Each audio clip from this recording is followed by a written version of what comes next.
What's good, everybody? We back. Technical difficulties today. It's been kind of stupid.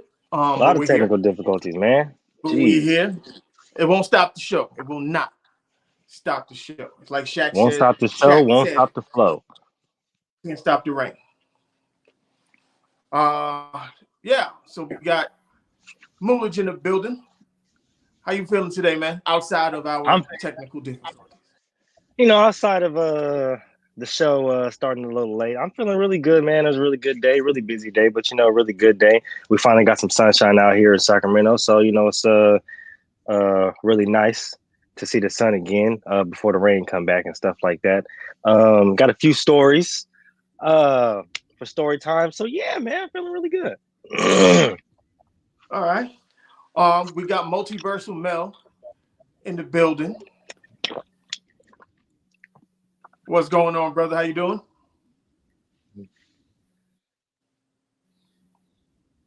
No, I think you might be muted. Can't hear you. Hey, what's up, guys? How's everybody doing today? I'm good. I'm good. Happy Friday to you guys. Let's see. Yeah. All right. Yeah, everything's good. Happy Friday, guys. Happy Friday, my man. Happy Friday. We've got a little delay.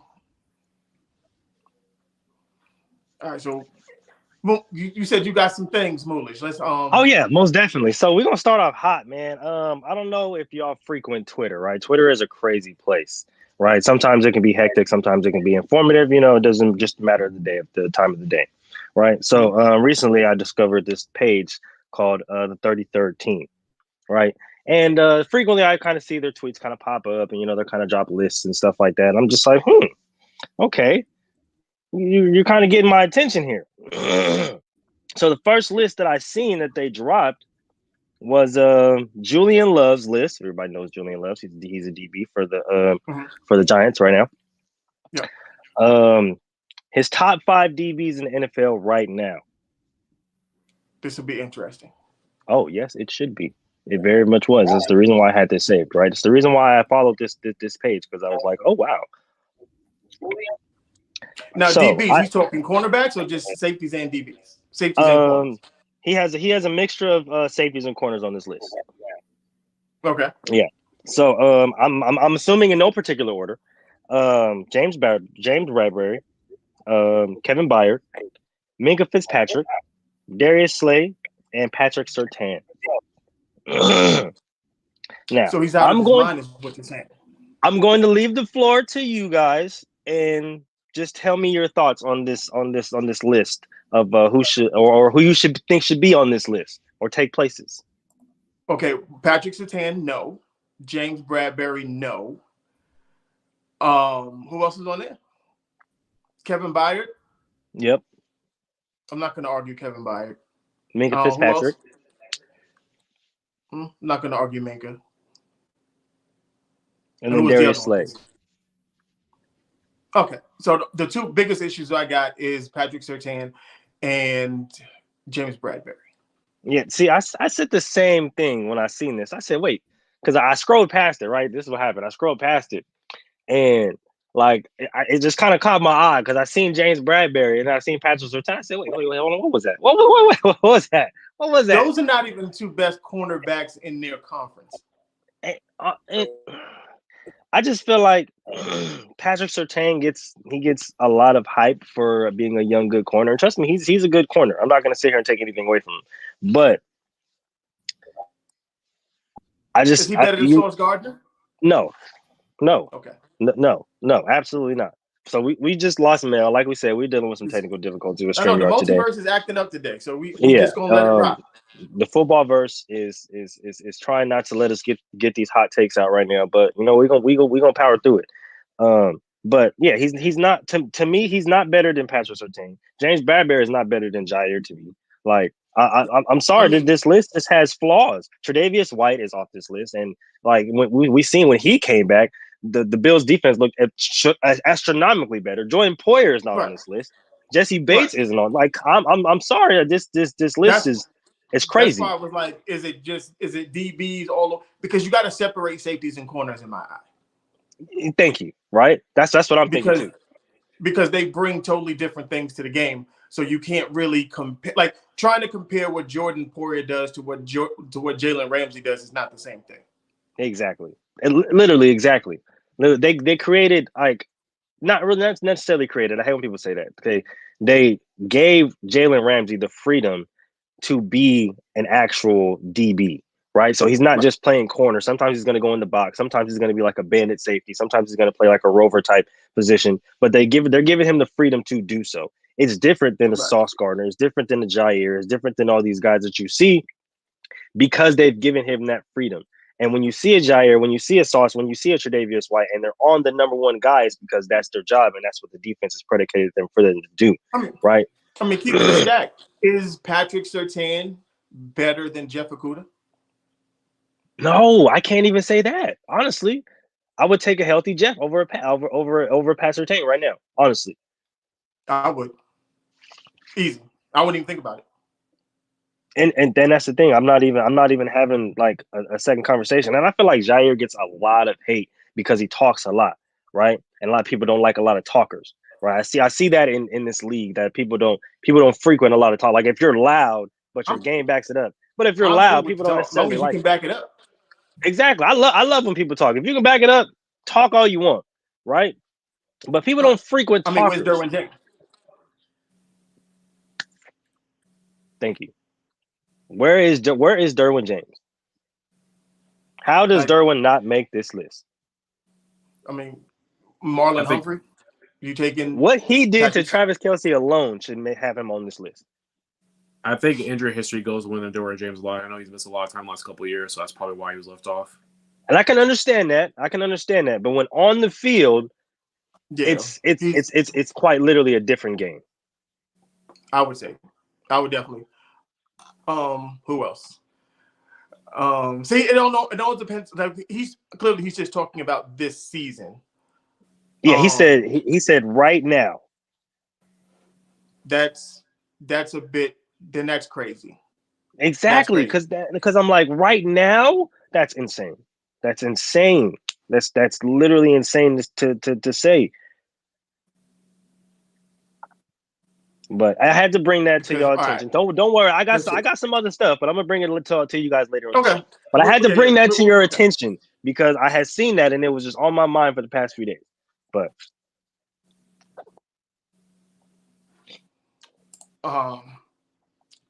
let's go. All right. Because he got me. I got to start thinking about DBs now. Like that's my now. I told you, Hurricane Moon is in effect, dog. Okay, so then, all right, let's jump right into this Combine Week. This is probably one of my favorite times of the year. It's kind of like Christmas for football players. Definitely, honestly. Let's open it up with the Jalen Carter situation. If you're not caught up on it, there was a warrant for his arrest a couple of days ago, right before the draft. Well, I think he was at the draft when he got the warrant issued. Mm-hmm. Based on allegations that he had something to do with the death of a teammate and a Georgia. I don't know. I forgot what she was. I don't know. Exactly I believe they said she was part of the staff. I believe they said she was an athletic trainer. Okay. So under the suspicion that they were racing their cars when I guess the other car lost control, ended up killing both people. He's out on bond. He's actually at the combine, working out, doing his thing, answering questions for it. I'll leave it to, what do you think? All right, I'll before I give it to you guys, this is my opinion on it. One, clearly there's not enough evidence on him to keep him in jail or anything else because they wouldn't let him go back to the combine if there was. Second, how do you think the NFL should handle this situation? Me, personally, this wasn't an NFL issue. Like, he wasn't in the NFL when it happened. It is a college thing. I'm one of those people, I like to separate the two. Like if you got in trouble in college, I'll keep it in the back of my mind. It doesn't affect how I view you. It doesn't affect where I'm going to draft you. It doesn't change anything. I just keep that in the back of my head as, okay, let me just keep an eye on that. I don't think he should get fined or suspended or anything else once he gets drafted for player misconduct, because the player misconduct has to happen when you are an employee of a company. He is not an employee of the NFL. Now, it's one of those things like when you go on a job interview and they ask you, did you ever get a ticket? Did you get arrested for anything other than a misdemeanor? And if so, please explain it. So that when you're getting the job, they understand, okay, well, you got in trouble doing this back in 08, 09, whatever it may be, but that's not who you are right now. And if so, explain to me what happened, because I need context.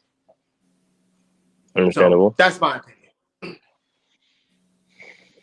So when I first heard about this, I was wondering why it kind of took so long, because the incident happened in January and we're now in March.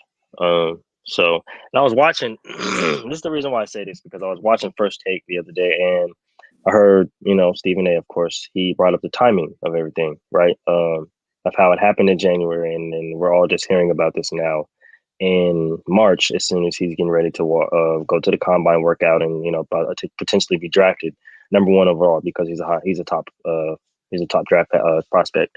And then you bring up the NFL and what they should do and how they should handle it.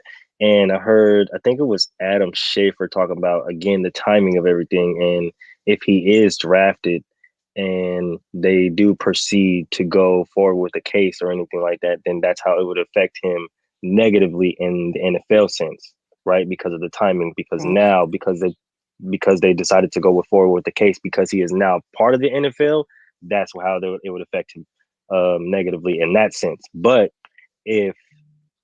because he's been so transparent, I'm assuming because he's been so transparent about it, and they allowed him to go back and work out and still be in the front face to answer questions to the media, I'm gonna say that the NFL hasn't, or they're probably gonna pursue the case prior to him getting drafted, so that he doesn't necessarily get affected by the NFL, or that doesn't, because if we're gonna sit here and say it's not gonna hurt his draft stock, it is. Unfortunately, it already has, just because of the image that's out there. But it's tricky on how the NFL has to proceed, because it's like, when somebody drafts him now, when that case proceeds, what is going to happen then? Like, are they going to suspend him? Are they going to fine him? What's going to happen? And those logistics. Yeah, for me, if I was an organization and you got the case looming over his head, whatever it may be, as we're signing the contract, we'll just put stipulations in the contract. Hey. Yep, see? Should something happen where you end up getting arrested or missing time, we won't we won't pay you X amount of money because of this. And I can understand that. I would put it in the contract. Like, I wouldn't, because one, like I said, the timing of it is very funny, because when this originally happened, they didn't mention anybody else. They just said what the accident was, yada, yada, yada. And now all of a sudden there's footage of his car leaving the scene or whatever it may be. Like, well, where did that footage come from? Like, how did you get it now, but you didn't have it before? Exactly. And it's just interesting how, like, this all tends to come out around draft time, when the incident happens months and months before. Right. And I just always find that interesting, right? And the thing that's crazy to me is the fact that I'm trying to figure out how to word this, because, like, these coaches and these mentors have so much influence on these kids, right? Like, they see them every single day. Right. And I get it. They can't be around. You can't be around people every single day. You can't control their actions. Right. Trust me, I got a brother. He's at college right now. But it should come to a point to where you're a national champion. You know the risk. Why are you out here not only risking your life, but your career racing, like drinking and driving? Like that should be the thing that's furthest from your mind, bro. Personal responsibility has to be taken a part of this. Exactly. And no, Exactly. trust and believe. Trust and believe. 100%. I'm not taking anything away from him because that goes back to my point. That goes back to my point. You're a national champion. You're a top draft prospect. Yep. You've been here before, bro. Like you've been in a situation to where the spotlight is on you. You guys have won a national championship before, right? Now you just have to finish the job. And you're going out here and you're racing and you're intoxicated. Like, how much sense does that make? As a young man who you know the picture that they're gonna paint. This is the biggest part, right? This is the biggest part that I want to focus on. Because as a young black man in this world, when you know and you get in trouble, right? Or you do dumb stuff, you know the picture that they're gonna paint on you. Why go out and do it? Why go out and be part of that percentage? Why go out and be part of that of that crowd? And you know that's the first thing they're gonna do. That's the first thing they're gonna do. And it doesn't even help the situation that two people lost their life and you fled. Well, that's the first thing they're gonna do. Is unfortunately the combine, they are looking for what you can't do, not what you can do. They're not looking at the things you already do. They're looking at what are your weaknesses. So if they find a character flaw, they're going to use it against you. Absolutely. If you're not as fast as they think you are, they're going to use it against you. Mm-hmm. If they think you're not as strong as they thought you were, they're going to use it against you. Like, it's the total opposite. I don't think most people understand. It's like when they go there and they're like, oh, this dude ran a 4.4, like, because they thought you was going to be worse than what that was. They think the worst of you going into these things. Mm-hmm. So don't give them more ammo to think of you as less than. Exactly. And for me, the worst part about it is that you know that the world is already against you, and it's easy to get caught up in that mold, right? It's easy to get caught up in, we just won a national championship. We're gonna go out and turn up and stuff like that. But then when you see these other guys, right? The guys that don't party, the guys that just focus on their plays, the guys that focus on their workouts, and you see how successful they are, and you see how they don't get put in that same mold, right? How does that not click to somebody as a young player, right? Like, how does that not click in your mind? Like, yo, like this is not just about me. This is bigger than me, right? Like, because a lot of them they're not raised. People gotta understand this. If your goal, coming from wherever you came from, is to make it as a professional athlete, your professionalism starts the day you decide to make that choice. So from Pop Warner, Little League, whatever it is, that is supposed to prepare you for middle school football, basketball, whatever it may be. Once you get to middle school, that's supposed to prepare you for high school. When you get into high school, that is supposed to prepare you for college. And college prepares you for the pros. And there's a level of professionalism that you must carry with yourself every stage of the way. And it increases every stage of the way. Because you being said, oh, well, he's just a kid, that doesn't work. I coach kids. I tell them all the time, look, if your goal is to go to the NFL, I need you to act like an NFL player today. Like, my dad used to tell me before, you never dress for the job you have, you dress for the job you want. So when you're going through all of these processes, you must conduct yourself, whether it's eating properly, working out, learning how to conduct interviews, being able to verbalize yourself so that when you're sitting in front of a camera, you don't sound like an idiot. Like, all of these things are tools you have to have in your bag. And it's about decision making. Do you go out to the club on a Friday night knowing you got a game on Saturday afternoon? No. Do you stay up late knowing that you have practice the next morning? No. You have to make sacrifices because the sacrifices are supposed to propel you to your end goal. The end goal has to always be the focus.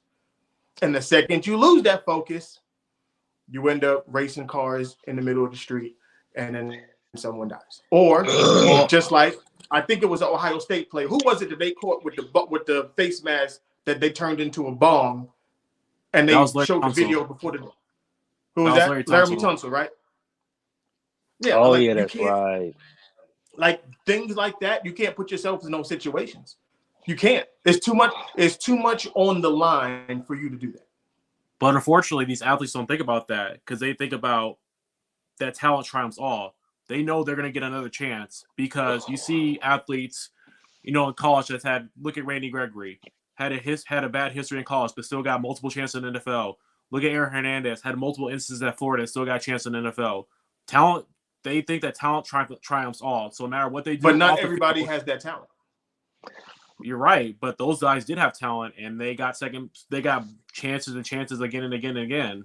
Look at Josh Gordon, same thing. Yeah, and that's and it's the crazy thing because like going back to what the NFL should do about it. This only speaks to the NFL and what they allow, right? Like this speaks to the NFL and what they allow into their league. Right, they're gonna give you a chance as long as you're talented. If you're talented enough, they'll give you a chance. They'll give you multiple chances. Yeah, Joe Mixon had an incident at Oklahoma. He assaulted a girl right before the draft, and he got drafted. Yeah, they'll give you a chance, but he still got drafted. So they'll give you a chance. Joe Mixon. Well, that was self-defense. It wasn't assault. It was labeled assault. The young lady, she was being a total asshole and she provoked that situation, and then the end result was that. But the NFL is known for letting shit go. Excuse my language, but the NFL is known for letting stuff go that should be punished by like normal people would see jail time for this stuff. You know what I'm saying? But like because people are talented or because they have money, right? The NFL is they're gonna let it go. Right, and that goes it goes back to how they want to handle it. They're on it. If there's no case that's going to be pursued, he's probably still going to get drafted. Well, presumably high. The way I see it, it's like this. I don't think it should be done I don't think the NFL should treat it any differently from a car dealership. And what I mean by that is this. I worked at a car dealership. And you can't get speeding tickets you cannot mess your driver's license up as an auto salesman, because that is almost like you need that. Those are your credentials. But if I was in a situation, I got arrested, I had a speeding ticket that I totally forgot about. Got arrested, long story short, anybody else, if it wasn't me, gets fired. But because I was selling 30 cars a month and I was bringing the company money, they couldn't afford to lose me, regardless of what I did. So there is you treat people fairly, but you don't treat people equally. Because the 53rd man on the roster isn't the dude that you drafted number 1 overall. That's just how it works. So that person who's the 53rd man on the roster doesn't get the same amount of leeway as the dude who is technically the face of the franchise. You treat everybody fairly, but you don't treat everybody equally. It's like with kids. I got kids. I don't treat my kids equally. I treat them fairly. And that's not a bad thing, because you can't treat everybody equally. I just think it's interesting. And like Mel said, Mel too.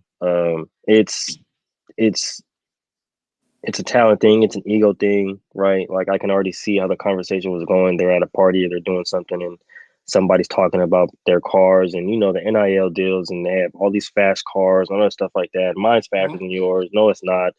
This and stuff like that, and it's just it's ignorant that these these young kids, they keep getting into these situations, and like I said, I'm not going to absolve any blame from them, because at the end of the day, decisions are going to be made. And as not only as a young man, but as somebody who's supposed to be viewed in the light as a professional, you have to know better, bro. You have to know better, right? You have to know better. There's no excuse for that. But I'm I'm still going to point fingers, or even just look at the people that are around him, the coaches, the staff, right? The people that see them every single day, and there's not reiterating to them, hey, don't do this. This is not something you're supposed to be do. This is not something you're supposed to do. Right. And like I said, I'm not going to absolve any blame from them, but it's like, you see these people every day. You know what they know, and you know what they got coming up. Reiterate to them, don't do this. Especially at a program like Georgia. You talk about programs like Georgia, Alabama, USC, Ohio State, Oklahoma. They run their programs like NFL teams do. Exactly, bro. Exactly. So they're already in a head start when it comes to that. Exactly. But we're still seeing the same mistakes made over and over again. Thank you. Exactly. We're seeing the same mistakes made over and over again from these big name players from these big name college programs. Why? Why are y'all not telling these kids, focus, bro? You got an opportunity coming up every single day. Somebody should be in your ear. The person who recruited you, the person who finna draft you, your agent, your mom, I don't care who it is. Somebody should be in your ear every single day, bro. Focus. You got this coming up. What are you doing? What are you doing? The one thing I would be if and when my brother get drafted, I'm gonna be on his ass like white on rice. I'm trying to tell you. That boy's not gonna leave my sight. You can be on your brother's ass all day. My little brother, same shit. My little brother played basketball. I mean, in junior high school, he was that nuts, crazy. Played against Stephon Marbury, Felipe Lopez, all of them. He was hooping with all of them. But he's stupid. He don't listen. Talk to him, tell him, hey, keep your mind right. You're gonna go somewhere. You're gonna be all right. I can tell him everything that I want.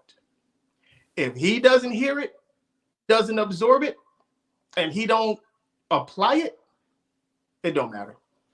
People are going to do what they're going to do. No, people are going to do people are definitely going to do what they're going to do, bro. Like I said, I'm not going to absolve anybody from making those stupid ass decisions, but there has to come a point in time where there has to be a kind of different approach. Me personally, I pull up. I'm not talking to you at some point in time. Like, if you're not listening to me, I'm going to pull up. Most definitely, I'm going to pull up, and I'm going you going to get snatched at that party for sure. For sure. Bottles going to get slapped out your hand. You get snatched at the party. Let's go. Come on.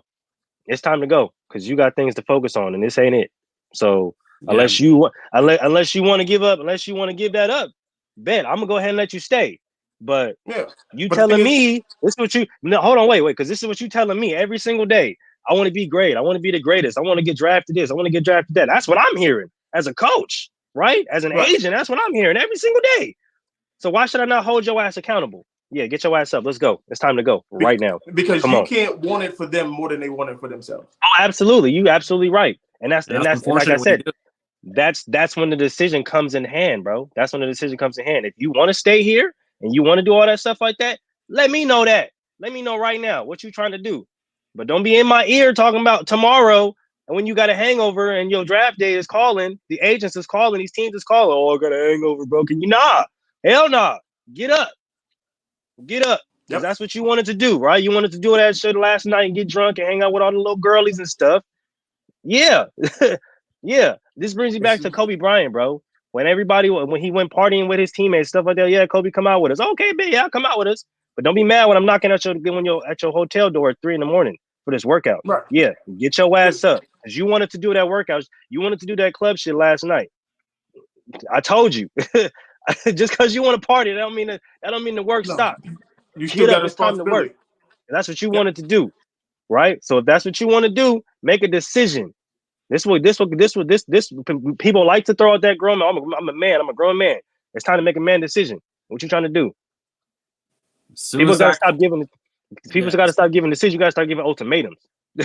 What you trying to do? Yep, exactly. As soon as I clock it 000, you are no longer a collegiate athlete. You are a pro. You are a pro athlete. Well, What you trying to do? The second you step on the college campus, you're a pro. Just so you know. What you trying to do? Your freshman Like I told year, my you're a brother, pro. you better get to work because there ain't no waiting up. What you trying to do? You told me you want to be great. You better get out there and be great. Ain't no excuses. We're not taking none of that. What you trying to do? If you want to go out here and be a little party boy, then go out and do that. But don't be trying to sit up here and pump fake like you're an athlete, like you're a professional. Don't do that. Because now you got people talking about you in a bad light. And now you want to come out here, oh no, I'm an athlete. It wasn't me. Nah. Hell nah. Nah. Sit in that mess you just made. Sit in that mess you just made. You gotta understand, the first contract you sign is your letter of intent. As a pro athlete. That is the first contract that you sign. It sure is, because I had to have a lawyer look over my letter of intent when I signed. The second you sign that letter of intent, because people get it like I am totally different. Like when people talk about pay the athletes and shit like that, like I stand on the side, they have been getting paid. The second you started getting a scholarship, you are getting paid. Oh yeah, with that little stipend on the side. I know what I'm talking about. That money's just going to the school. You still getting paid.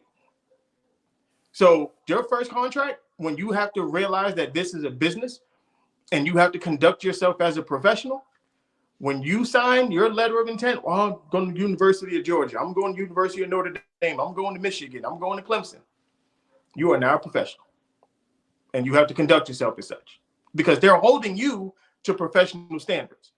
That's why they give you curfews when you're in school. Make sure you're in your dorm by 10 o'clock. Yeah, they give you curfews when you're in the league.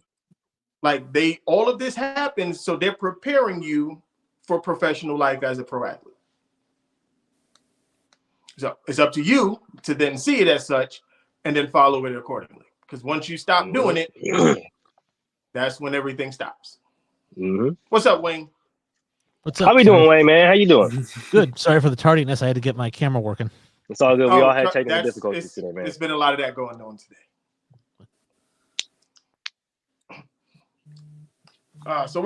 So you just jumped in. You got any thoughts on this, Wayne, or? Yeah, which are we still talking about? Is it Jalen Carter? Is that what you guys started off talking about? Yes. Yeah. We're still on Jalen Carter. Well, just players in general, but Jalen Carter specifically. Yeah, so Jalen Carter, when I was looking at it, because again, I'm not sure how far you guys got into it, I was looking at it as like, and this is going to sound insensitive, but it's not that big a deal, right? Because like everyone's making it like this big deal because somebody died, and that's tragic, and obviously death is a big deal. But he's being charged with 2 misdemeanors, right? Reckless driving and racing, which are both misdemeanors, which aren't a big deal. And I go back to the David Wesley and Bobby Phil's car accident where Bobby Phil's died because he was racing David Wesley. And David Wesley got 30 days and a $1,000 fine. You know, so I don't. That's what I was like. That's what I was saying. That's what I was saying too. I was just like, it's not to be insensitive, like you said. It's just like, hey, like definitely.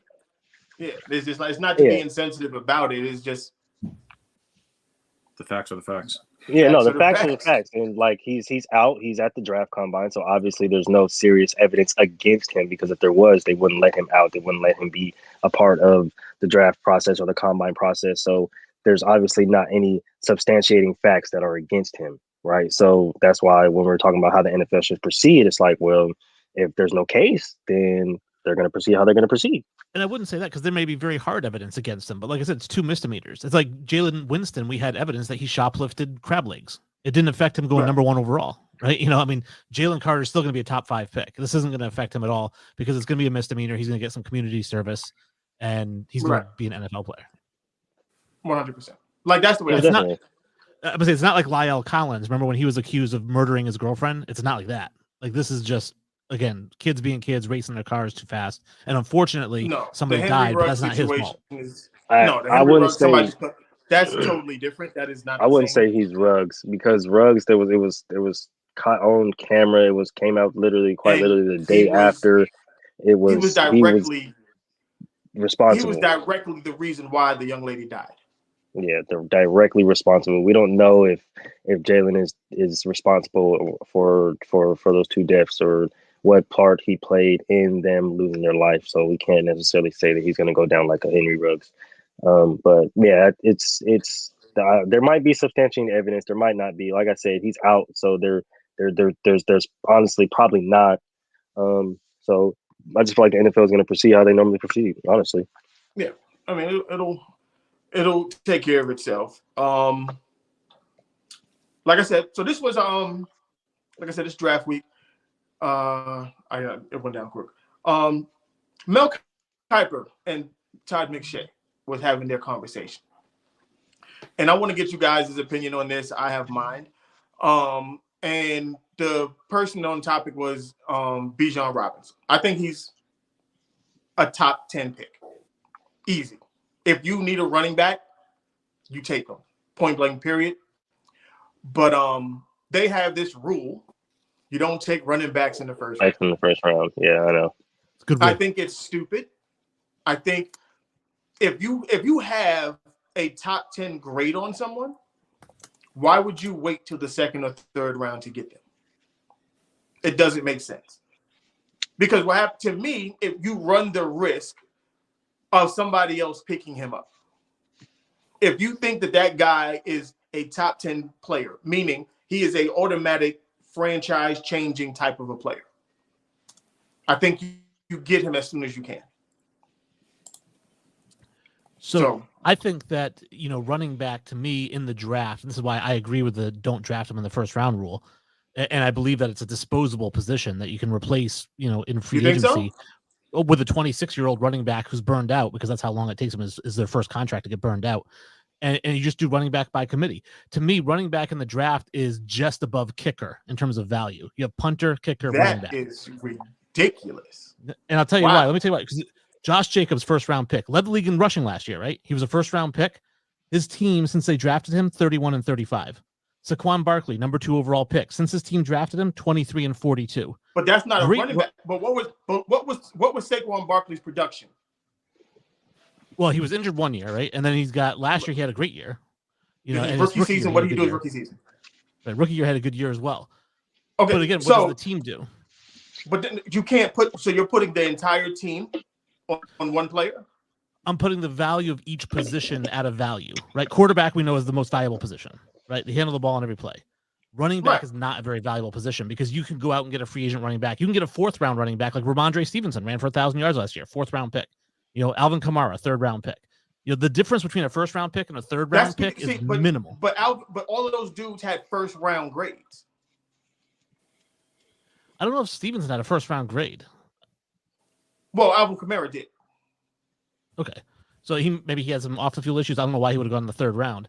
It's not just because of the rule, because Derrick Henry was a 2nd round pick, and they still do take running backs in the 1st round. I just think it's a wasted pick because after 4 years he's trash. And then you got to draft another one. Yeah, I don't do the running back in 1st round. I do by committee, like Wayne said, just because it's just such a plug and play position that it's a plug and play position. I think so. I think you can just put anybody back there, and they might be not as dynamic as you might want it to do, but. So then why are the Cowboys complaining about Ezekiel Elliott? Because he makes too much money. But it's plug and play. It wouldn't be. Then my point is, if you have a special type of a running back, it's not. You think you can find another running back that can do what Christian McCaffrey does?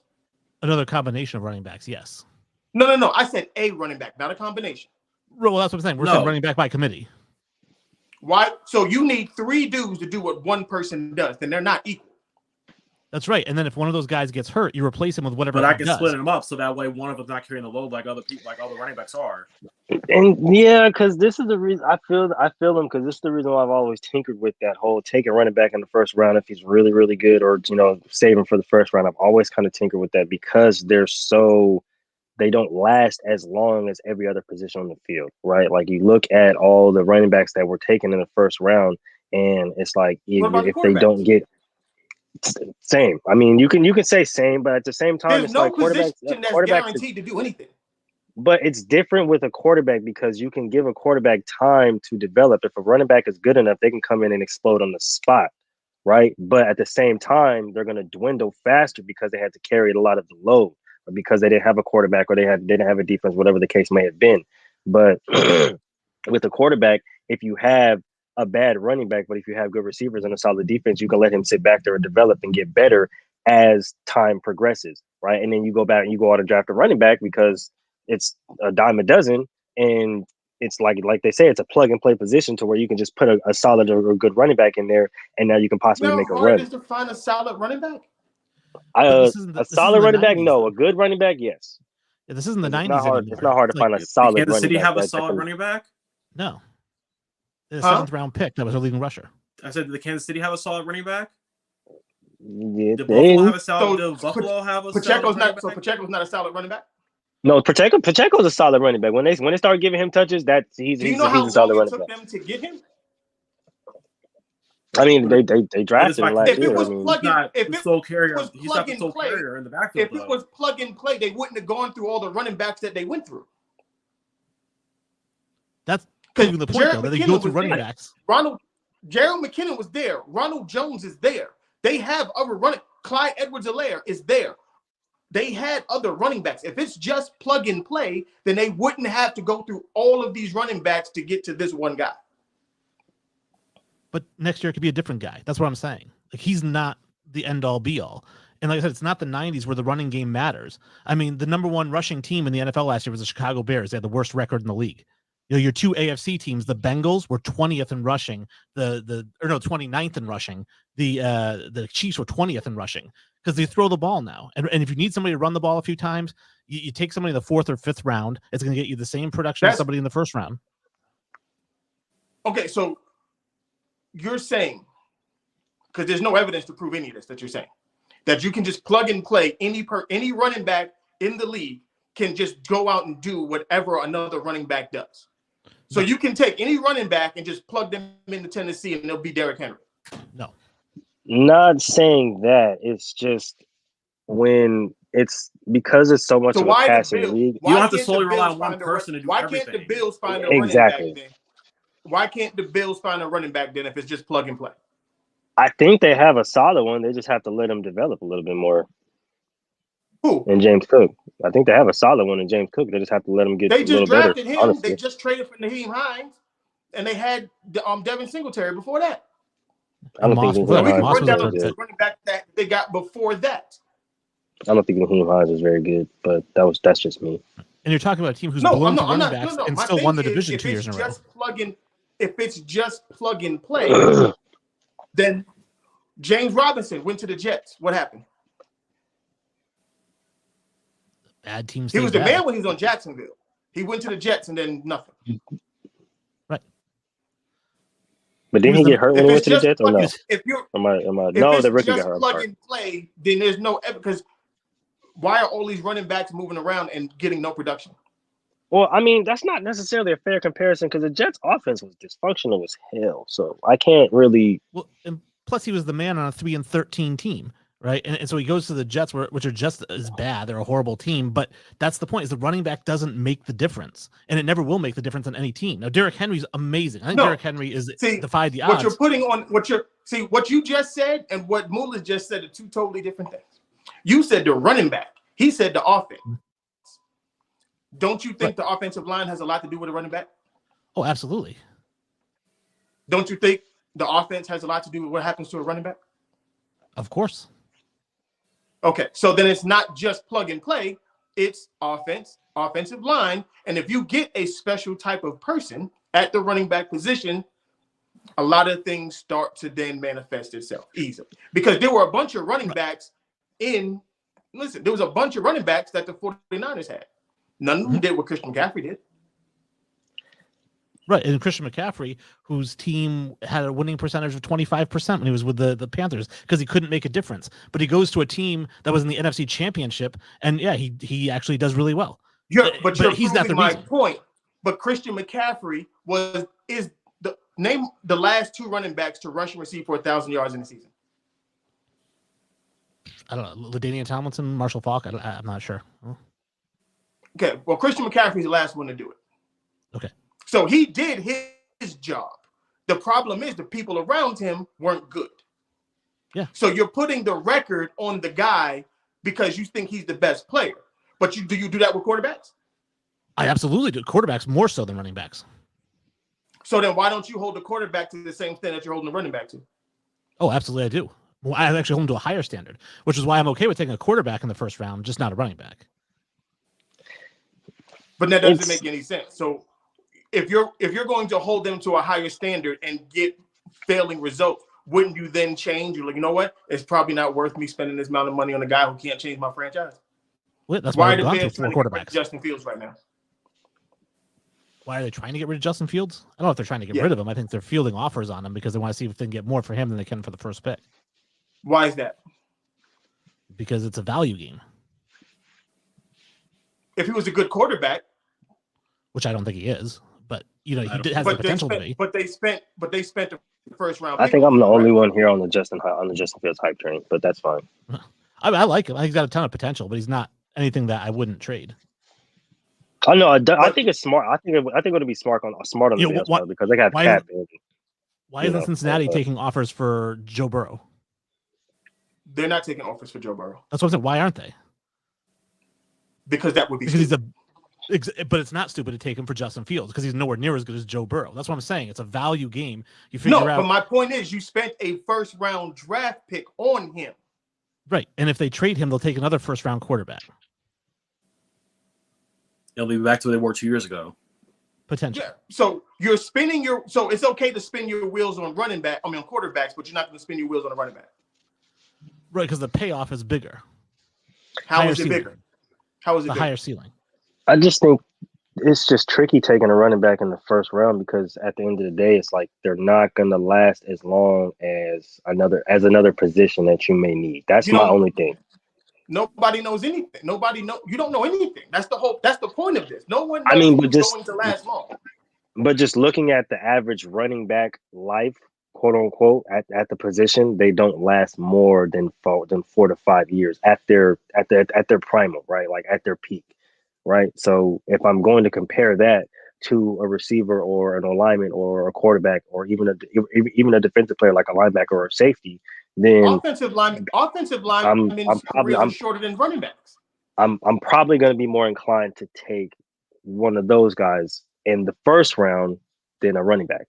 But that's like I said, that's just me. Like I understand where Mel and Shay are coming from, and like I said, I kind of always tinker with that because if you like you said, if you need one and he's that dude, then you might as well take him because if you miss out on him, then what are you going to do, right? But at the same time, it's like because even if that's your primary position, what else do you need that may help out other positions on the field or your team now in the long run? Now think about what you now.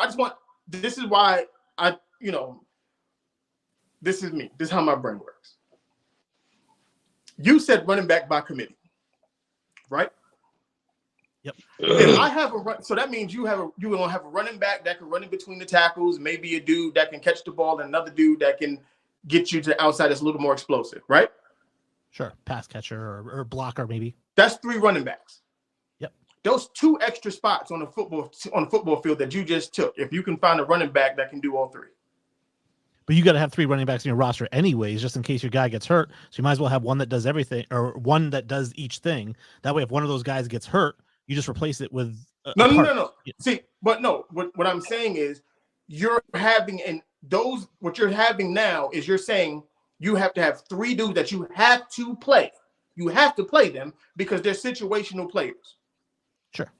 Opposed to having one guy who can play in all situations, and now you have other roster spots to help out the quarterback. Maybe he needs another slot receiver because you said this is a passing league.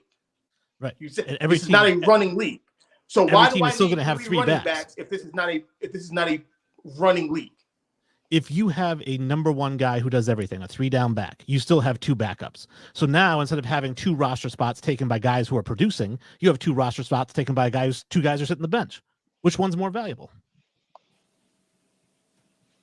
No, that's what I said. You don't need them. You can have 1 backup running back. That's like Russian roulette. How is it Russian roulette? You have 1 backup quarterback. Well, some teams have 2, but I think with running back it's a lot different because running back's more likely to get injured than a quarterback.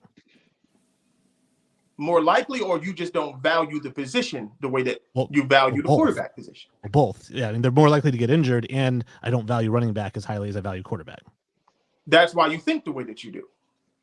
Sure. It's not about the running. It's not the 32 about, NFL teams think the same way as I do. No, that's because it's a. But until you get to the playoffs and everybody complains about not having running games. I don't think Kansas City really had a running game. They won the Super Bowl. So you mean to tell me Pacheco did not have a big part to do with that offense? I'm not saying he had nothing to do with it or he didn't have a big part. I'm saying that he wasn't the main cog. If they had somebody else, if it had been a Hilaire, right? I mean, we're saying they wouldn't have won the Super Bowl if it had been Hilaire. It's a plug and play. Clyde Edwards-Helaire was on the team. Right, that's what I'm saying. But I'm saying you replace them. Team. Russell, look, all of those dudes were on. They didn't even. Yes. The reason why Pacheco started running the ball towards the middle of the season because those guys couldn't get the job done. He's the best of them, I guess, but he's not head and shoulders game-changing. Yes, clearly he's head and shoulders because he's the one running the ball. And I'm saying if he goes out, they're not going to have a huge drop-off in production at that position by putting somebody else in there. So then how did he go from the fourth-string running back to the first-string running back? Because he outperformed the other three guys. So then he's head and shoulders above the dudes that were ahead of him. Well, just because you're better doesn't mean your head and shoulders better. I mean, it depends how we define head and shoulders. I'm saying clearly head and shoulders is how Barry Sanders is better than. He outpaced all of them. So if he got hurt, they went back to the shit that they were dealing with. And they would have still won the Super Bowl. No, they wouldn't have. How do you know that? Well, I don't know it definitively, but I'm saying that his production of 700 yards rushing for a season isn't anything game-changing. Like so then why couldn't the guys in front of him do it? Because they weren't as good as. Listen, I'm not saying. Right, the guy who started. No, I'm just trying to prove the point that you just can't plug and play dudes. Well, I would plug in the second string guy. That's what I'm saying. It is plug and play. He was the fourth string dude, and he became the starter. So that means the second string guy. And that's what I'm saying. That's the difference. Your first string guy and your fourth string guy. The difference is so small that the fourth string guy can take the starting job like that. No, it's not. It's about talent. That's what it's about. It's about talent. And Clyde has a ton of talent than the three dudes ahead of him. Absolutely, but not so much that if he was super better, he wouldn't have come in as a fourth. So then, if that was the case, then why didn't they ever sub him out? He's the best player. Why would you sub out the best player at that position? You just said that you would have a running. Why didn't they have a running back by committee then? Because they just chose not to do that. Some teams don't. The Raiders didn't do it either. The Raiders didn't have running back by committee. Not every team does running back by committee. They had one guy that can do it. And if you do, great. But if he gets hurt, there's another guy that can fill the spot and pretty much do the same job. There is nobody on the Raiders that was going to fill Josh Jacobs' spot. He might have played running back, but he wasn't going to produce at Josh Jacobs' level. We weren't even talking about Josh Jacobs for the year he had this year, though. We were talking about him getting out, but he had. I was. Because I'm a salty Raider fan. But that's just me. You're not going to go and replace the Giants cannot replace Saquon Barkley. Well, they're going to have to because I don't know if they're going to re-sign him. No. My point is you're not going to replace. Who are you going to go to replace the production that Saquon Barkley gave them? You just tweak the game plan. Replacing Saquon, though. You tweak the game plan if that happens. Giants got a lot more problems than just replacing Saquon. But now you're changing the game plan. You're removing. That's like saying, okay, well, if we get rid of quarterback A, we'll just change the offense because we're getting another player. I'm talking about the production because if you have a talent like that, you can't just plug and play that. You just can't replace that. I guess I think you can, and I don't think you can at quarterback. I don't think you can necessarily plug and play. Like I said, you can plug and play a solid or a pretty good running back, but you can't plug and play a good or great running back. Like that's not how I don't think that's how that works. Like you can't just put anybody in Derrick Henry's spot and they're just gonna do what Derrick Henry does, unfortunately. But like the production is gonna drop off at some point in time. Like you're gonna need in certain situations where Derrick Henry will succeed or excel, this type of running back isn't going to. So I can understand how that type of production, how that being that superstar running back is going to take them over that another type of just a regular kind of running back that you would just plug talking in. about. I'm talking Because about like I said, I get that. Like I said, I get that. That has top 10. If you have a running back that you grade him out as top 10 talent, that is a different level dude. You don't wait for that. And I think again, it depends on the value. I just don't value them at that high. Not only would I never take a running back in the first round, I would never give a running back a second contract, no matter how good they were the year before. I agree. That is. I just wouldn't. I wouldn't give a running back a big contract. I'm not. I would give them a second contract because I believe in paying my players, but I wouldn't give them a big contract. Like you're not getting a big contract out of me. I'm sorry. Like you would so you're telling me if you had an elite running back when it came to his second contract, you're gonna let him walk? Gone. If he wants over, what does he get? What does he get? I don't remember that care. number. You can't. Henry must get like elite 17, talent. 18, right? You can't replace elite talent. Yeah, you're getting like, in my opinion, my team, you're getting like 6. That's crazy. That's ridiculous. I gotta think for the future. I gotta think rationally. I'm not gonna give you 16, 17, $20 million over 3-4 years when you're not gonna and just in my head, being a football head, you're not gonna last. But they're paying 2 years into that quarterbacks contract. $40 million. I think Most quarterbacks important overpaid position on too. the You field. already know how I feel about quarterbacks being paid. You know how Just because I feel it's the about most important and most impactful on your team are not the same. Who's the most impactful position on the Dallas Cowboys? Quarterback or running back? I'd say quarterback. That's a lie. Yeah, I would say quarterback. defense. No. If that was the case, then why do the Cowboys suck ass? Because their quarterback sucks ass. Their quarterback is only good when they are able to run the ball. That's the impact. You said who has the bigger impact? When the quarterback stinks, the team stinks because that's the biggest You impact. know exactly what the fuck I'm talking about. I'm saying in a positive manner. The running game for the Cowboys is the impact. That is what makes the Cowboy offense move, not Dak Prescott. But they're paying Dak Prescott $40 million, and they're not getting $40 million worth of quarterback. No, he's underperforming his contract. But it's a position where if you have an elite quarterback, you pay it $40 million. He's not an elite quarterback. Right, he's underperforming the contract. That's what I just said. Anybody can underperform, just like you said. Anybody He wasn't can stink. elite. Before the contract started, he wasn't an elite quarterback. He was never throwing for 400 yards a Prescott game. He's never been an elite quarterback. Before he hurt his leg, he was averaging like 360 yards a game before he hurt his leg. So what does that And then mean? they had to. I'm saying before he hurt his leg, he was Did they go to the lighting up playoffs? the scoreboard. Did they go to the Well, he got playoffs? hurt mid-season. He didn't finish the season. Were they on their way to the playoffs? I don't know what the record was when he got hurt. No. And In the a NFC lot of East, those yeah. yards, they were down by 30 points when he was doing all of that. Okay. A lot of those games they were losing. So he was keeping him in it, right? I mean, So it's okay to pay a quarterback for putting up numbers, but it's not okay to pay a running back who's putting up numbers. I couldn't give I a would. running back 6 years, $90 million though. I couldn't do that. But you'll give Dak Prescott 6 years, $90 million? That's a Well, bargain. target, $50 Jimmy million a Garoppolo. year for a starting Jimmy quarterback. That's a Garoppolo. bargain. 6 and 90. What does that work out? No, to? 6 my and point. 90. So you'd rather give a below average quarterback more money than an elite running back giving him his money. I think Jimmy's average. I think Zach Wilson's below average. I'll give Derek I'm just Carr asking that. a point. So you'd rather No, I'll give Derek Carr that. rather pay an average quarterback their money, but not pay an elite running back his money.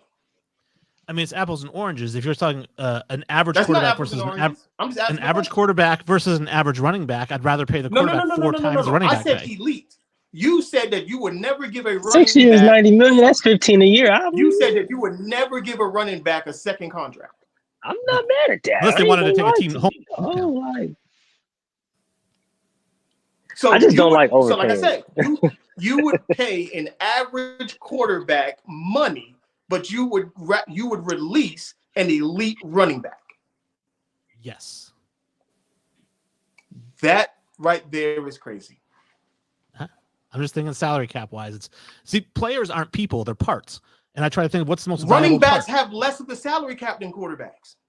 Exactly. So I give them less. But I'm saying, like, on a second contract, when we talk about a second contract, like, again, guys who get second contracts don't sign for 4 years and 20 million. You know what I mean? Second contracts are like Derrick Henry is getting 15, 16, 17 million dollars a year. I would never give a running back that. Not even Derrick Henry. See ya. Gone. That's just too much money at that position. But I would give that to an average quarterback. But you'll pay Dak Prescott $40 million? Well, I wouldn't pay him $40 million, but I understand what the Cowboys did. Who has more impact on winning? Derrick Henry or Dak Prescott? More impact. Again, I'm gonna go with the impact thing. It's quarterback. No matter how good or bad you are, if you're the starting quarterback, you have more of an impact. Dak Prescott does nothing compared to what Derrick Henry does for the Tennessee Titans. It's not even close. It's not even close. He touches the ball on every single play, and Henry doesn't. And he still does more than Dak Prescott. Yeah. No, it's true. He has good numbers. He has good. He has great numbers. He has great numbers. Not good. Great. He has defied the odds, in my opinion, in terms of running back. Because when they signed him to that contract, I thought, boy, next year they're really going to regret that. But he's actually held up, and I'm glad for him. I'm not rooting against running backs. I'm just playing the odds, and the odds are you are definitely rooting against running backs. I'm not rooting against. My favorite player of all time is Emmitt Smith. I'm never going to root against a running back, but I just don't think it's a valuable position. Against running backs. The reason why Carson Wentz is allowed to do what he has been doing is because of people like you, because they think quarterbacks are the be all end all to a football team, and that's not true. They kind of are, though. No, they're not. They are. Not to me. If you have a shitty quarterback, he's a shitty quarterback. There is no, let's give him time to develop, and that doesn't work. If he's shitty, he's shitty. Let me ask you this, because we're comparing quarterbacks and running backs, so I want to keep it apples to apples in this sense. Elite versus elite. Okay. Let's say elite running back is Derrick Henry. Who had more impact on their team, Derrick Henry or Aaron Rodgers? Well, Aaron Rodgers isn't elite anymore. He has an elite career, but he's not an elite quarterback. Who had a better impact, Patrick Mahomes or Derrick Henry? Derrick Henry. No way. No. Because I'm gonna tell you why. This is why y'all get caught in these trick bags. If you take Derrick Henry off the Tennessee Titans, do they make the playoffs? Probably not. They're a French team. We have evidence. They have won 2 playoff games with Chad Henne playing quarterback and no Patrick Mahomes. Okay.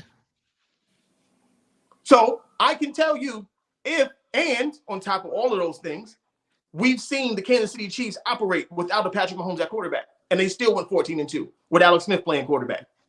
But doesn't the team built around them have a lot to do with it too? Alex Smith had the exact same team. Right. Well, we're saying here, if we take Derrick Henry off a 9-8 team, are they going to make the playoffs? No. If you take Patrick Mahomes off of a 14-2 team, they went 14-2 the year before. See, now you're being facetious because you're talking about you're talking about 9-8. That's because they were playing with a rookie quarterback most of the season, and they still went 9-8. Matt Castle went 11-5, and I'm not going to compare him to Tom Brady. You know, there's a huge difference. But my point is, you have more evidence of quarterbacks being plug and play than running backs being plug and play. Didn't Nick Foles win a Super Bowl? Oh yeah, of course it did. Okay, didn't Jeff Hostetler win a Super Bowl? Yeah. Frank Wright has the biggest comeback in NFL history in the playoffs, right? Sure. Yeah, Trent Dilfer That's won plug a Super Bowl. and play, baby. That's plug and play. You Brad show me a Johnson running back Super Bowl, that did. Joe Namath won a Super Bowl. Weak ass.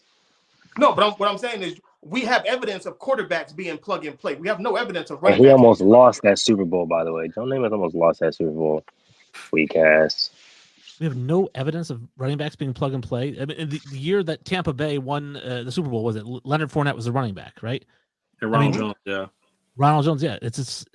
And Tom Brady was a quarterback. And what was the difference from the Buccaneers from the year before? It was the quarterback went from Jameis Winston to Tom Brady, which was a humongous upgrade. And that's why you win the Super Bowl. It's not because you got Leonard Fournette. Whoa. First of all, you missed all types of context as if it was just Tom Brady.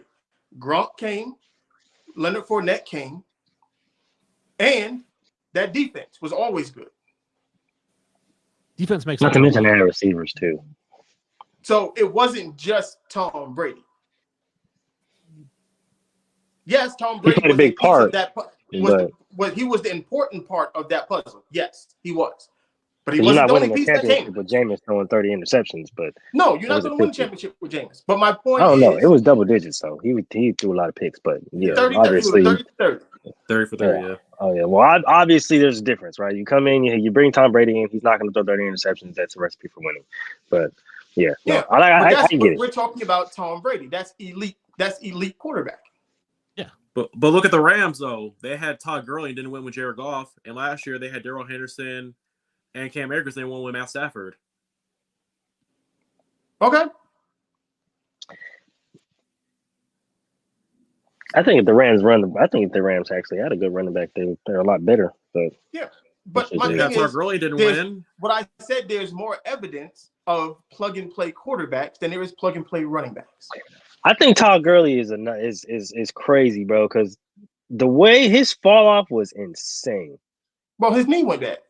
It's like His knee was jacked up in Georgia. That's the reason why I say I can't pay a running back a lot of money because I don't know what's gonna happen. I don't know if his knee is gonna go out because they take a lot of contact. I don't know if he's gonna tear ACL. I don't know if he's gonna break an ankle. I don't know the value. I don't know how long that's gonna last compared to a quarterback That's the same or thing with an a offensive. quarterback. Though. I'm just saying what I value. I'm just saying. I told my boy Drake that the other day because he plays running back and he hung up on me. But that's just, it's Right, and like I said, it'd be like that.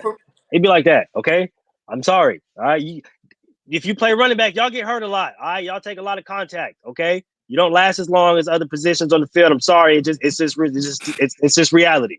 All right. But my thing is, my original point is, if you have a running back that you view as a top 10 talent, you take the top 10 talent.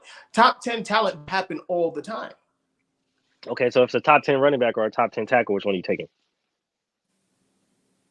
Top 10 tackle or top 10 running back? Offense, you about left tackle, right tackle? Left tackle. Left tackle. Most important position on the football field. Now we see why the Cowboys did what they did.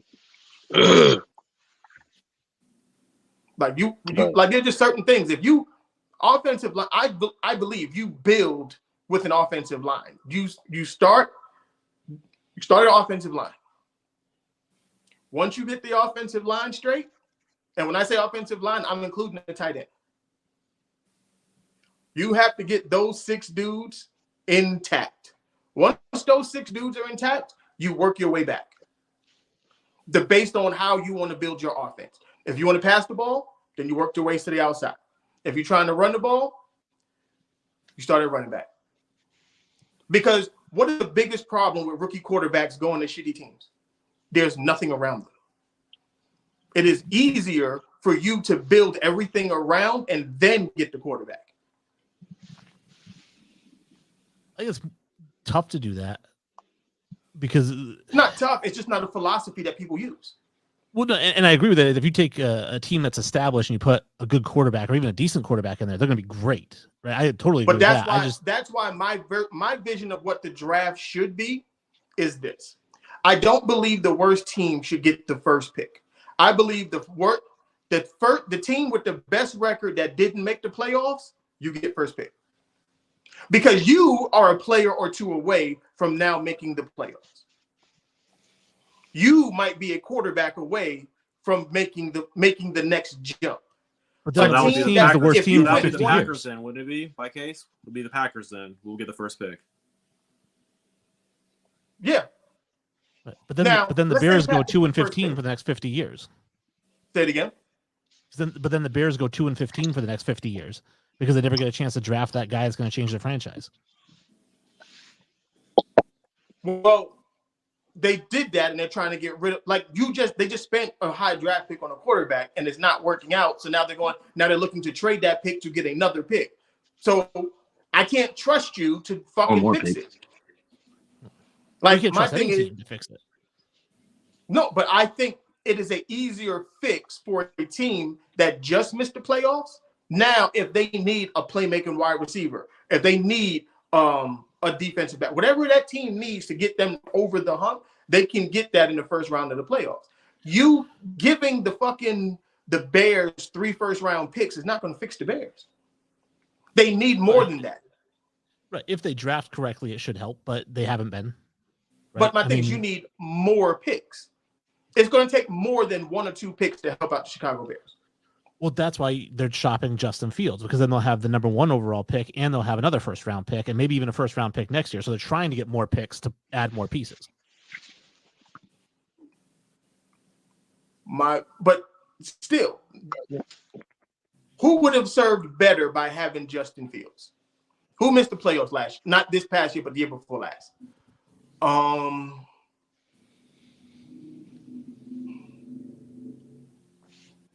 Trying to think. Who just missed the playoffs in the AFC and the NFC? You're talking last year? We'll take Washington. Because Washington missed the playoffs. Do you think Washington looked better with Justin Fields at quarterback instead of Tyler Heineke? Oh, absolutely. Yeah. Like I do. That fits, right? And I think Fields looks better in Washington than he does in Chicago. That's what I'm saying. A team like that, if they're just a quarterback away, that's why they missed the playoffs. Doesn't that help Washington now? Yeah, but here's the problem that I was saying is that, okay, so let's say the team that just missed the playoffs now makes the playoffs the next year, right? That means they knock somebody out from the year before. Mm-hmm. Now that team gets the first overall pick, and then they knock it. That team that actually is 2-15 never gets the first overall pick. They never get a top 10 pick because they're always picking at the bottom because we're going in order of who just missed all the way down. Well, so that's the problem of being shitty. Right, so that's the problem. You just stay crappy forever. Your goal. Why would you put? Because what happens is this: you put good players on bad teams, and those bad teams can't never keep those players anyway. They end up leaving in free agency, or they end up getting traded. So avoid that whole situation from the beginning. Cool. Because what are they saying about the Jets? If the Jets don't get no better, they're going to have to get rid of Sauce and all these. You see what I'm saying? So now you have a possible top 5 cornerback on a bad football team. That's why Jalen Ramsey ended up on the Rams. Like, at some point, the recipe has to be changed up just a little bit if you want the young stars to come into the league and flourish. Imagine if Trevor Lawrence didn't go to Jacksonville, but he went to Minnesota instead. I think they go further in the playoffs. Everything looks different. Everything feels different. But now you've got a Jacksonville team that went from 3-14 to 9-8, making the playoffs, or just barely potentially being 13-3 next year. But Jacksonville literally built that team through the draft and through free agency. Should be for the shitty teams. You should be able to build through free agency. I don't think the top, when you're talking about the top players in the league coming out of college, the worst thing you can do is send them to a crappy team. Confidence gets blown. Like, everything about that player now gets annihilated. For the most part. Not saying all players. I'm just saying, especially quarterbacks. We see what happens to really good quarterbacks, and they go to really bad organizations. I think it happens less frequently. I think of a quarterback that fits the description that you're mentioning. I think of David Carr, Derek's older brother, right? I thought David Carr was immensely talented. Houston killed him. They killed his whole career, but he had a ton of talent. But I think that's rare. I think a guy like Zach Wilson, the Jets didn't ruin his career. He just wasn't that good to begin with. You know, I didn't think that. The Jets, I can say they did, because the Jets have ruined Mark Sanchez, Geno. Name me the quarterback that played for the Jets. Okay, Geno kind of ruined himself at the Jets just a little bit at the Jets. No, I'm not saying it was all his fault, but I'm just. But those guys aren't elite. I mean, Geno wasn't an elite quarterback coming out of college. You know, wasn't he a 2nd-round pick? And then he had Mark Sanchez, who was a 6th pick, who his college coach told him, "You're not ready to play in the NFL," which turns out he wasn't ready to play in the NFL, although he did beat the Patriots in the playoffs. But I don't think that he was ready. So guys like Trevor Lawrence and Andrew Luck and those types of guys, they go to a team, they make it better. Like they don't go to a team and stink because the team stinks. They go to stinky teams and make them better. How much evidence? Well, the Colts weren't a bad team. They were 2 years removed from winning a Super Bowl. Well, they're so they weren't 15. They weren't. They were just a hurt Peyton Manning. That's all that happened. Peyton Manning got hurt. That's why the team failed so that they could get Andrew Luck. And Jacksonville, they did a lot in free agency, bringing in Christian Kirk, bringing in Evan Ingram, bringing in the guys that they brought in. That defense, they drafted very well on that defense. The defense, like they hit on every single draft pick, which is rare that a team hits on all their draft picks. You get a Travis Especially on the Etienne. defensive side. You know what I'm saying? Like they did a lot of really good things that most teams don't do. But those are outliers. I'm not saying that it can't happen. I'm just saying for the most part, it never happens like that. Yeah. Because if that's like, look at the Bears. Like the Bears are horrible, and they've been horrible. The Detroit Lions, they built half of that team. They hit on their young kids. Amon-Ra St. Brown. They bring in a Jamal Williams, who actually, I don't know why the Packers let him go, but they did. He turns into being a stable back. DeMondre Swift. They hit on that. Like, you just need to build it. Like, you can do it. We've seen teams do it, but for the most part, they don't. I agree. I think the worst team in the league is two good drafts away from being a playoff team. No. But usually the worst team in the league because they don't draft well and they don't have those players that come in and have an impact. Yeah, well, the Bears been drafting for a long time. Lions Some been teams drafting Same the with the Lions, Texans, the too. Lions, Texans. Like they've been drafting for a while and it ain't working out. Yeah, some teams draft better than others. Don't do that, Malik.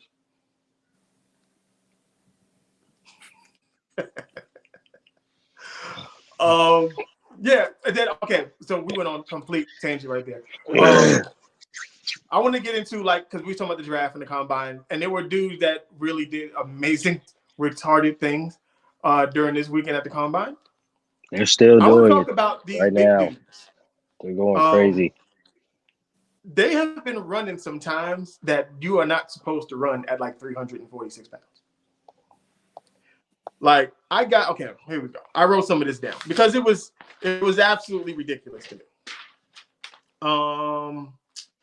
Damn it. Where did I put it at? I messed up. No, I didn't. Nolan Smith. Woo! Outside linebacker. This fool, 238 pounds, run a 4.39 with a 43-inch vertical. I don't know what you do with that. And I know it's hard to, because I'm not a numbers guy because it still has to translate to on-field play. But that's a big dude, very fast, like moving very fast. There was another dude, I can't remember who it was. He was a defensive tackle, I think it was, from Pitt. I think he ran like 4.5. Yeah, can't see. Yeah, and they talking about he's gonna be like the next Aaron Donald. I think they said that because he went to Pitt and he ran the 4.6. No, but he got like 13 and a half sacks from the defensive tackle position. That's a lot. And to be that, and I think he's like 280, 290. He's not big, but if you're not gonna be big, but you're gonna run like a high 4.4, low 4.5, that works. And he was strong. I think he did like 35 reps on the bench. So he's strong as a bitch. Do y'all remember when big people used to be slow? Yes. When big people ran like big people. Yeah, Well, when they actually ran and moved like big people, right? Like these athletes nowadays, bro. Like not only are they huge, right? Not only do they move. It's not even that. Like this is the thing about it because I was at a football camp a few weeks back, And I'm looking at these kids, right? Like 15, 16, 17, right? And there's this one tackle, and oh my gosh, when I tell you, like, it's insane, right? 6'5", 325, right? 16 years old, okay? But the way he moves, and I'm not even talking about like speed-wise, straight line speed. I'm talking about lateral movement here, quick twitch muscles. It was insane.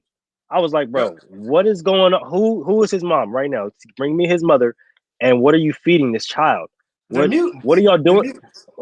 But isn't that the way the game is evolving though? Because it definitely. But I'm just like, bro. Anymore, like in the 90s when you used to run the ball a lot, we're having more athletic linemen who can get the ball, who can get a screen and run downfield and block for them though too. Bro, so. You got linemen that are faster than Saran. I'm just like, it blows my mind. Yeah. It blows my mind, like how athletic some of these guys are. I'm just like, you can't sit here and say that these linemen are fat slobs anymore because they're gonna outrun you. No, okay, which is funny they because outrun you. All right, there was a girl on TikTok that had the nerve to compare Lizzo to an offensive lineman. She was like, "Oh, men calling Lizzo fat and out of shape, but then they go watch football and watch an offensive lineman." Like, do you know how athletic an offensive lineman is?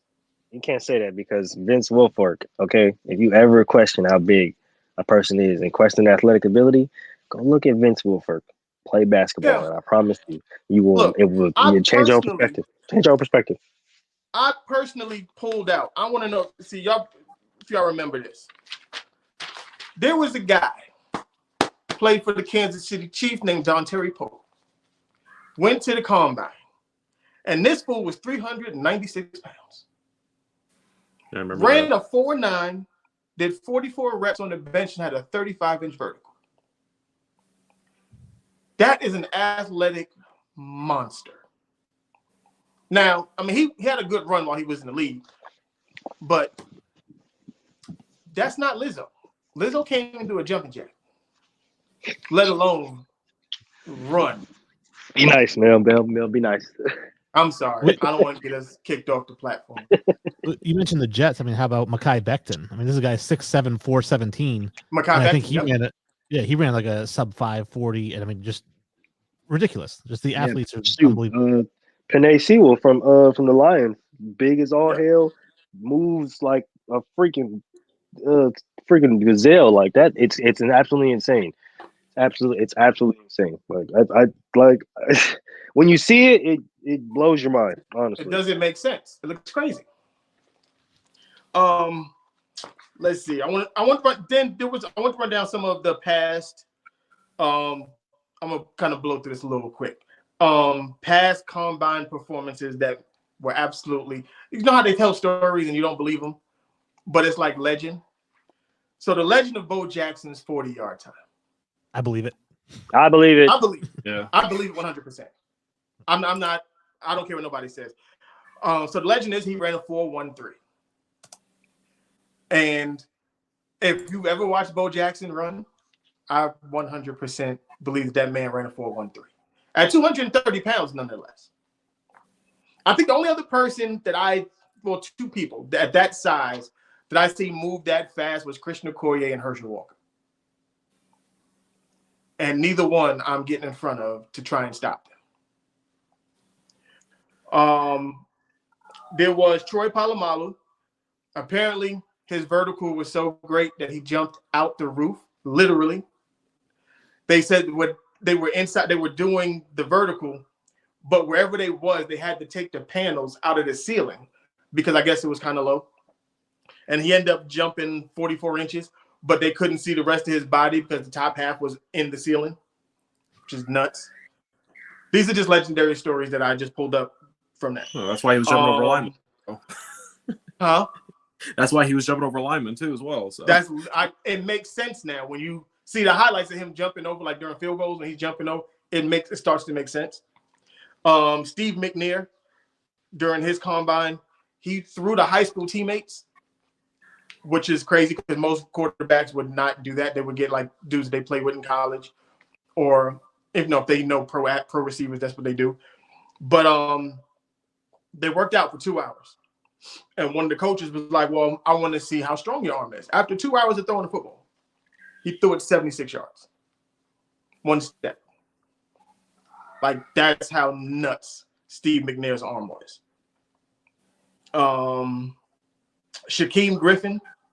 I don't know if y'all remember Shaquem Griffin. He had the twin brother. One hand. Yeah, Shaquille. Yeah. He had his right hand had to be amputated when he was younger. 20 reps on the bench with one hand. That's crazy. I don't even think I can do 20 with two hands. And then Mike Vick still owns the record for fastest quarterback at the combine with his 4.31, I think it was. There's a 4.31, something like that. What's his face? The Justin Fields came second. He's close. He almost broke Vick's record. He's been messing with a lot of Michael Vick records. I don't like that. I wonder if Lamar Jackson or Robert Griffin came close. I thought RG3 was going to break it because he's a track dude, but he was like off by like a couple tenths of a second. I thought Lamar was around 4.5. It might have been like 4.49, or it was right around the 4.5 range. No, he cracked the 4.3. He broke 4.3. The only quarterbacks to break 4.3 at the combine was Vic, Justin Fields, RG3, and Lamar. I don't know if you saw the video recently of was it Michael Vick running the 40 at whatever he's at 42 years old, something like that. He still runs a 4.7. Yeah, didn't RG3 do that on? Didn't RG do that on Monday Night Countdown? Did he? RG3 ran it. I think so. I think he was in a suit and everything like that. I don't know if they really timed it, but he looked pretty good. Yeah. So Darryl Green, when his last couple of years with Washington, I think he was 42 and ran a 4.4. Darryl Green is a freak of nature. Like he's still probably fast to this day. Julio Jones ran a 4.4 on a broke foot, allegedly. Coming out of college. I can see that. I can definitely see Julio Jones doing that, unfortunately. He just looks like that type of dude. We kind of touched on this earlier with free agency. It was kind of within the conversation. I call this punt or go for it. Meaning, punting means you just let the player go. Go for it means you keep them and you rock out with the player. These are players who got the franchise tag just a couple days ago. We got Evan Ingram got franchise tagged by the Jacksonville Jaguars. So we go each one of y'all. You going to punt or you going to go? If you was the Jacksonville Jaguars, I'll start with you, Mel, because I think Moose just muted. Yeah, I would go for it. I'm here though. I would go for it. He needed a rebound after that disappointing tenure he had with the Giants in his first year in Jacksonville. He finally found a system that he can play in. So yeah, I would say go for it. That's about me too. I would say go. Wayne? Yeah, it's a tough one because when you franchise the guy, right, we're talking about giving him the average of the top 5 highest paid tight ends in the league, and I don't know if he's worth that kind of money. Maybe they work out a long-term deal that's cheaper than that. But I love him in Jacksonville. I think he's a great weapon for Trevor Lawrence. I like him a lot. I just don't like him for top 5 money. Yeah. So I don't know if that's a punt or go for it, but I'd say if you can get him for 5 years in whatever, I don't know, 10 million a year, 11 million a year, something like that, I'd go for that. But if it's going to be in the 15, 16, 17, punt. All right. Lewis, I'll get in. Yeah, I'm definitely going for it. He definitely needed a revamp in Jacksonville. I think him being in that offense to where it's more open is better for him, or it's not more of a run-based offense.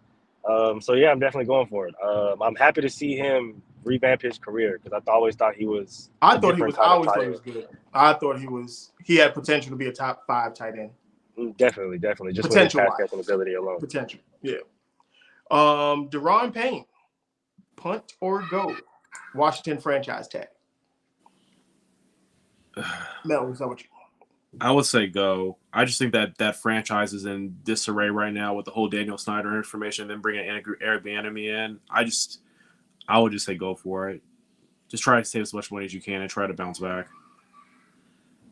You gotta go. Gotta go. Oh no, go ahead, Wayne. I say punt, and it's nothing against him personally. I just look at down the road, you're going to have to pay Sweat. You're going to have to pay Young. right? And I think that those guys are more valuable than him. And so I save that money for those guys and let him go. Okay.